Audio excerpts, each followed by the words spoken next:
아멘. 하나님의 말씀 다니엘서 2장입니다. 다니엘서 2장 1절에서 9절의 말씀입니다. 다니엘서 2장 1절에서 9절의 말씀 한 목소리로 같이 읽도록 하겠습니다. 시작. 느부갓네살이 다스린 지 2년이 되는 해에 느부갓네살이 꿈을 꾸고 그로 말미암아 마음이 번민하여 잠을 이루지 못한지라. 왕이 그의 꿈을 자기에게 알려주도록 박수와 술객과 점쟁이와 갈대아 술사를 부르라 말하매 그들이 들어가서 왕의 앞에 선지라. 왕이 그들에게 이르되 내가 꿈을 꾸고 그 꿈을 알고자 하여 마음이 번민하도다 하니 갈대아 술사들이 아람말로 왕에게 말하되 왕이여 만수무강하옵소서. 왕께서 그 꿈을 종들에게 이르시면 우리가 해석하여 드리겠나이다 하는지라. 왕이 갈대아인들에게 대답하여 이르되 내가 명령을 내렸나니 너희가 만일 꿈과 그 해석을 내게 알게 하지 아니하면 너희 몸을 쪼갤 것이요 너희의 집을 거름더미로 만들 것이요 너희가 만일 꿈과 그 해석을 보이면 너희가 선물과 상과 큰 영광을 내게서 얻으리라. 그런즉 꿈과 그 해석을 내게 보이라 하니 그들이 다시 대답하여 이르되 원하건대 왕은 꿈을 종들에게 이르소서. 그리하시면 우리가 해석하여 드리겠나이다 하니 왕이 대답하여 이르되 내가 분명히 아노라. 너희가 나의 명령이 내렸음을 보았으므로 시간을 지연하려 함이로다. 너희가 만일 이 꿈을 내게 알게 하지 아니하면 너희를 처치할 법이 오직 하나이니 이는 너희가 거짓말과 망령된 말을 내 앞에서 꾸며 말하여 때가 변하기를 기다리려 함이라. 이제 그 꿈을 내게 알게 하라. 그리하면 너희가 그 해석도 보일 줄을 내가 알리라 하더라. 아멘. 오늘 말씀의 제목은 사람의 힘으로 해결할 수 없는 일이라는 제목으로 말씀을 나눕니다. 다니엘 시대는 겉으로 보면은 유다는 멸망을 했습니다. 그리고 바벨론 느부갓네살 왕이 세계 최고의 권력자가 되어서 이제 통치하고 있는 시대가 다니엘의 시대지요. 그렇지만 다니엘은 여호와 하나님의 역사 통치에 대한 절대 확신이 있었습니다. 느부갓네살이 전 세계를 최고의 권력자로 통치하는 것 같지만 결국 이 세상을 다스리시는 분은 하나님이시라는 그런 확신을 가지고 있었기 때문에 우상 숭배에 동참하라는 그런 느부갓네살의 음식 명령, 그 음식 명령에 대해서 거절을 하면서 그러면서 뜻을 정하고 그 우상 음식으로 자신을 더럽히지 않겠다라는 결단하는 것을 우리가 1장에서 보았어요. 자, 하나님께서는 그런 다니엘에게 어떤 은혜를 베풀어 주셨습니까? 바벨론 전국에서 가장 지혜로운 인물이 되는 그런 은혜를 베풀어 주시죠. 오늘 이제 다니엘 2장은 왕이 느부갓네살 왕이 아주 난해한 꿈을 꾸는 것으로부터 시작이 되어집니다. 내용관찰 문제 1번 보시면은 느부갓네살 왕이 꿈을 꾼 후 번민이 생긴 이유는 무엇입니까? 자, 1절 같이 한번 읽어보죠. 시작. 느부갓네살이 다스린 지 2년이 되는 때에 느부갓네살이 꿈을 꾸고 그로 말미암아 마음이 번민하여 잠을 이루지 못한지라. 자, 느부갓네살 왕이 즉위한 지 2년이 되는 때에 꿈 때문에 지금 고민하게 됐습니다. 그렇게 많은 전쟁터를 누비고 온갖 위기 상황 속에서도 담댔던 느부갓네살인데 지금 강렬하고 난해한 꿈을 꾸자 잠에서 깨어나게 되고 그 꿈에 너무 압도된 나머지 온 심령이 떨리는 가운데 깊은 밤중에 잠을 깨어가지고는 해가 밝아올 때까지 깊은 번민과 내적인 혼돈 속에서 단 한숨도 자지 못하게 된 거예요. 자, 3절도 한번 읽어보겠습니다. 시작. 왕이 그들에게 이르되 내가 꿈을 꾸고 그 꿈을 알고자 하여 마음이 번민하도다 하니. 자, 느부갓네살 왕은 자신이 꾼 꿈의 내용은 대략적으로는 진술할 정도로 기억하고 있었던 것 같아요. 자, 그런데 그것을 정확하게 묘사하기에는 힘들었던 것 같아요. 그러니까 더욱이 그 꿈이 의미하는 바가 뭔지를 몰랐던 거죠. 우리가 보통 꿈 같으면은 정확하게 설명하기는 힘들어도 크게 신경 쓰이지 않고 그냥 넘어가잖아요. 그런데 이 당시 지금 느부갓네살이 꾼 꿈은 매우 특이했던 거예요. 어쩌면 자기 자신의 운명 아니면 자기 제국의 어떤 장래와 관련된 꿈으로 생각되었던 거죠. 그래서 그 내용과 그 해석을 알고 싶었는데 알 수가 없었기 때문에 지금 고민에 빠진 겁니다. 내용관찰 문제 2번입니다. 자, 꿈의 문제를 해결하기 위해 부름받은 사람들은 누구이며 그들은 왕에게 거듭 어떤 약속을 하고 있습니까? 자, 2절을 읽어보겠습니다. 시작. 왕이 그의 꿈을 자기에 알려주도록 박수와 술객과 점쟁이와 갈대아 술사를 부르라 말하매 그들이 들어가서 왕의 앞에 선지라. 자, 왕은 몹시 불안하고 두려워서 자신이 늘 자문을 구하던 왕궁의 지혜자들, 고문들, 이 사람들을 긴급 소집한 겁니다. 지금 여기서 말하는 박수, 술객, 점쟁이, 또 갈대아 술사들, 이 사람들은 지금으로 말하는 어떤 무당 같은 사람이 아니라 지혜자들입니다. 왕궁의 지혜자들이에요. 고문들이에요. 조언해주는 고문들. 그래서 이 사람들은 해몽도 해주고 또 정치적인 자문도 해주고 또 정세의 어떤 국제 정세의 분석도 해주고 종교 의식도 담당했던 사람들인 겁니다. 이 당시에는 사람들이 어떤 꿈을 통해서 또 하늘의 해와 달, 별, 또 어떤 또 동물의 간, 폐 이런 것을 통해서 미래를 예측하곤 했었습니다. 자, 4절을 읽어보겠습니다. 시작. 갈대아 술사들이 아람 말로 왕에게 말하되 왕이여 만수무강하옵소서. 왕께서 그 꿈을 종들에게 이르시면 우리가 해석하여 드리겠나이다 하는지라. 자, 느부갓네살 왕은 자신의 꿈과 해석을 알려달라고 명령을 내립니다. 그러자 지금 박수, 술객, 점쟁이, 술사들은 뭐라고 얘기하고 있어요? 꿈의 내용을 얘기해 주면 그에 대한 해몽을 해주겠다. 이렇게 이야기를 합니다. 그러니까 바벨론 지금 이 현인들이라고 할 수 있죠. 이 사람들은 느부갓네살 왕에게 자신들에게 지금 꿈을 명확하게 알려주면은 그 꿈에 대한 해석을 해주겠다고 지금 장담을 하고 있는 거예요. 자, 그러니까 5절, 6절 읽어봅니다. 시작. 왕이 갈대아인들에게 대답하여 이르되 내가 명령을 내렸나니 너희가 만일 꿈과 그 해석을 내게 알게 하지 아니하면 너희 몸을 쪼갤 것이며 너희의 집을 거름더미로 만들 것이요 너희가 만일 꿈과 그 해석을 보이면 너희가 선물과 상과 큰 영광을 내게서 얻으리라. 그런즉 꿈과 그 해석을 내게 보이라 하니. 자, 느부갓네살 왕이 꿈의 내용을 요청하면서 지금 꿈의 해석만 해주겠다는 이 바벨론 이 현인들의 말에 대해서 매우 불쾌하게 여기면서 자신이 꾼 꿈의 내용 그리고 해석까지 모두 다 지금 확실하게 말할 것을 지금 단호하게 요구하고 있습니다. 그러니까 왕이 꾼 꿈의 내용까지 알아내라는 거예요. 그러니 이 잘 나가던 이 당시의 현인들은 바벨론 현인들은 당황해서 어쩔 줄 모르는 거죠. 마치 그런 거 아닙니까?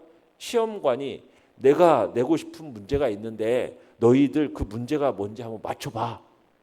그리고 그 문제의 정답도 말해. 지금 이렇게 말하는 것 같은가요? 얼마나 정말 기가 막힐 일입니까? 그러니까 왕이 말도 안 되는 지금 요구를 해놓고서는 그걸 해놓지 못하면은 어떻게 하겠다라는 겁니까? 너뿐만 아니라 네 집안 모두 다 몰살하겠다라는 거예요. 지금 횡포를 부리는 겁니다. 그 꿈의 내용, 그 꿈의 해석까지 알게 하지 않으면 사지를 찢어 죽이겠다는 거예요. 그 집안을 쓰레기더미로 만들어버리겠다는 겁니다. 옛날 우리나라에서도 그 머리, 몸통, 팔다리를 완전히 찢어버리는 능지처참형이 있지 않습니까? 그런 극형이 있었는데 이 바벨론에서도 그것처럼 사지를 나무에 매달아 찢어 죽이는 그런 극형이 있었던 거예요. 그러니까 왕은 협박만이 아니었어요. 이 꿈도 맞추고 해석도 해라는 거죠. 그렇게 하는 사람에게는 뭐 또 약속이 되어 있어요?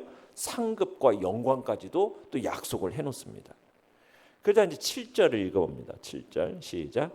그들이 다시 대답하여 이르되 원하건대 왕은 꿈을 종들에게 이르소서 그리하시면 우리가 해석하여 드리겠나이다 하니. 자, 느부갓네살의 그 추상 같은 명령, 경고, 또 상급 제시에 관해서 제안을 들은 이 바벨론 술사들이 왕에게 뭘 자꾸 요구하는 거예요. 꿈의 내용을 말해달라는 거예요. 그러면 자기들이 해석할 수 있다라고 필사적으로 다시 간청을 합니다. 근데 이게 이제 왕의 분노의 불길에 이 기름을 부은 격이 돼버려요. 자, 연구한 묵상 문제 3번입니다. 자, 왕이 술사들에게 요구하는 것, 또 술사들이 대답하는 것에 차이가 나는 이유가 뭘까? 자, 8절 9절을 한번 읽어보겠습니다. 시작. 왕이 대답하여 이르되 내가 분명히 아노라 너희가 나의 명령이 내렸음을 보았으므로 시간을 지연하려 함이로다. 너희가 만일 이 꿈을 내게 알게 하지 아니하면 너희를 처치할 법이 오직 하나이니 이는 너희가 거짓말과 망령된 말을 내 앞에서 꾸며 말하여 때가 변하기를 기다리려 함이라. 이제 그 꿈을 내게 알게 하라. 그리하면 너희가 그 해석도 보일 줄을 내가 알리라 하더라.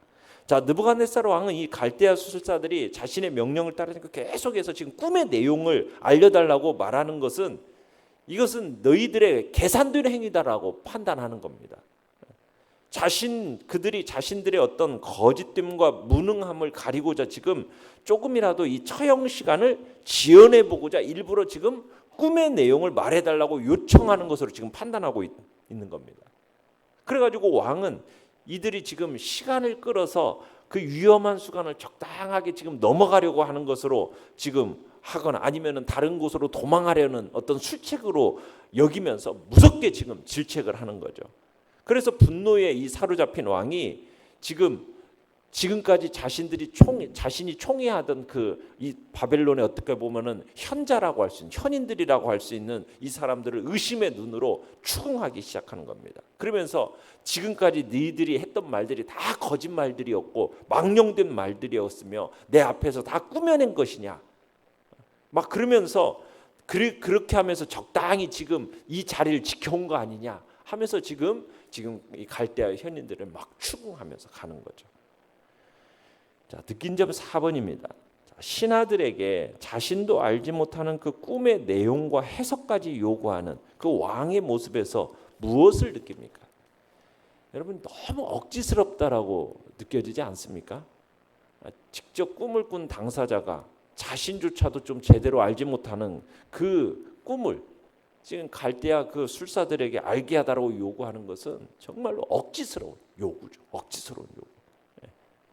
그러면서 그 꿈의 내용과 해석을 말하지 않으면 니네들의 몸을 쪼개버리겠다. 집을 멸하겠다.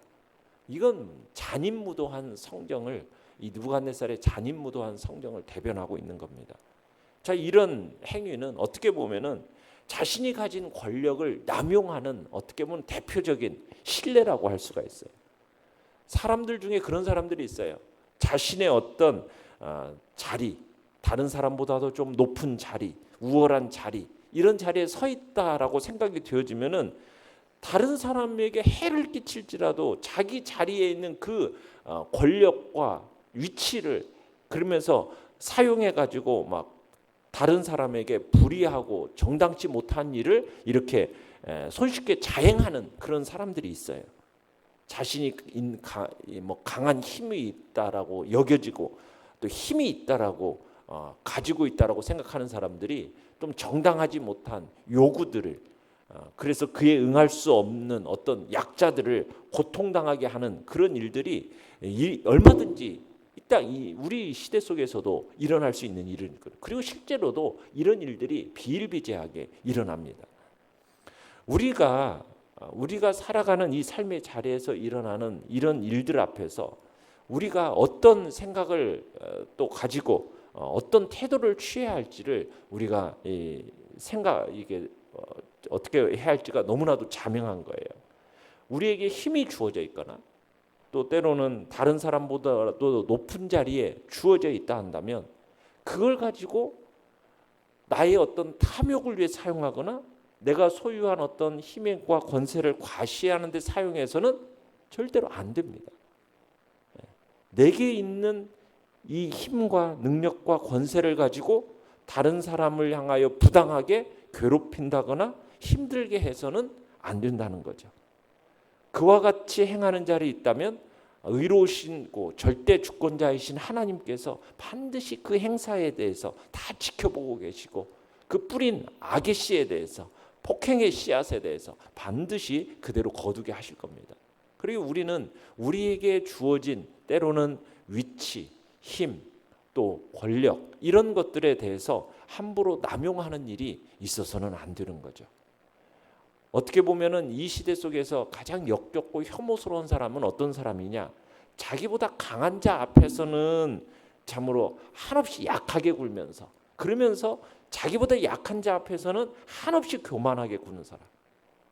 긍휼히 여겨야 할 약한 자를 멸시하는 사람. 이런 사람은 하나님께서 가장 혐오하시고 역겹게 여기는 사람입니다. 우리가 가진 힘, 우리가 가지고 있는 힘의 많고 적음에 상관없이 정말 부당하고 불의한 그런 모습으로 우리는 이 땅을 살아가서는 안 되는 것입니다. 우리는 권력과 힘으로 어떤 억지를 부리는 그런 삶을 살아가는 게 아니라 인생의 주관자이신 그 하나님, 그분의 뜻이 무엇일까? 우리는 그걸 생각하고 그 하나님 앞에 순종의 삶을 살아가는 것이 우리가 이 땅을 살아가야 할 삶임을 다시 한번 생각하게 되는 것입니다. 결단과 적용 5번입니다. 내 힘으로 해결할 수 없는 고민이 생겼을 때 어떻게 해결책을 찾습니까? 사람의 생각이나 힘으로 문제를 해결하지 않으려면 오늘 내게 무엇이 필요합니까? 세상의 지혜로는 인생의 본질적인 문제를 제대로 이해할 수 없습니다. 그에 대한 해답도 얻어낼 수가 없는 거예요. 세상이 아무리 뛰어난 그런 지혜를 가지고 있다고 하고 또 깊고 박식한 지식을 가지고 있다고 하더라도 그것으로는 인생의 근본적인 문제에 대한 해답을 찾아낼 수가 없는 겁니다. 도리어 질문이 깊어지면 깊어질수록 세상의 지식은 한계를 극명하게 드러내게 되어 있어요. 결국에는 하나님의 지식을 알아야 돼요. 그리고 그 모든 것을 알 수 있는 그 지식은 오직 하나님께 있는 거죠. 하나님으로 말미암지 않고는 우리가 바른 삶의 의미를 이해할 수도 없는 것이고 삶의 의미조차 알지 못하는 것이 바로 우리 인간입니다. 그게 우리 인간의 한계예요. 그래서 우리 스스로가 인간의 한계를 인정해야 됩니다.